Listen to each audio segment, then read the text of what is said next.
In this video, we're going to talk a little bit more about method overloading. We're going to understand that a class can contain multiple methods with the same name. We're going to talk about the importance of the method signature, and we're going to understand how polymorphism allows Java to determine the correct version of a method to call based on context in our program. So first, whenever a class contains more than one method and they all of the different methods have the same identifier, we say that that method's overloaded. It's just a fancy name that means this particular class contains multiple methods that have the same name associated with them. When a method's overloaded, there's some rules that we have to follow. Each individual version of the method has to have a unique signature. So you might wonder, what does that mean, the signature of the method? Signature is the top line of the method when we write the method implementation. It's the part that establishes the method's return type, the method name, the number of parameters, and the type of each parameter. So again, that's all that data that goes in the top line of a method.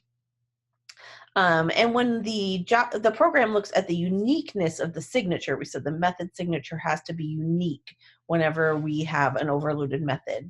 The computer's only looking at whether it has a different number or type of parameters.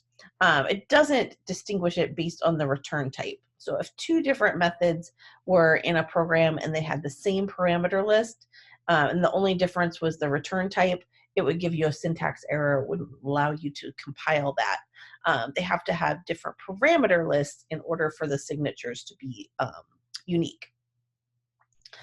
So we talked about the array list and how it has those two different add methods in it. And we know we can use either version of the add method in our programs.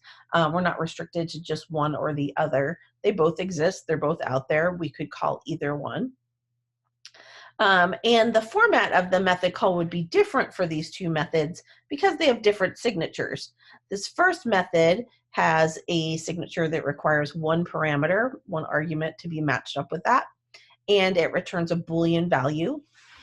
So we'd have to write it in a context where we saved or used that return value from the method. On the other hand, the second method, the version down here, it requires two parameters, so two arguments when we call it, and it doesn't have any return type. So those are going to look really different when we call them in the program.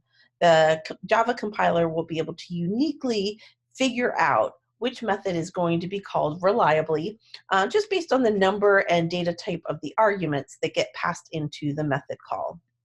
So let's look at an example program. I wrote you a little example program down here. So we have a program where we declare an array list, my list, just a list of 10 values. Say we create a new integer value, storing the number 3. And then suppose we call mylist.add. Which version is getting called? So if you look up at the method signatures again, the version that we just called, it was passing in one argument.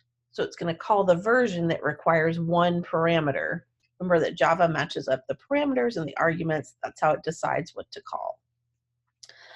So this first call to the add method, that's going to call the top version in our listing.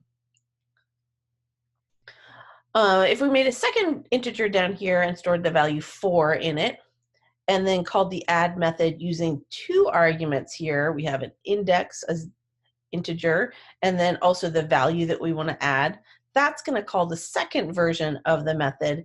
And again, it's going to know to do that because you passed in two arguments.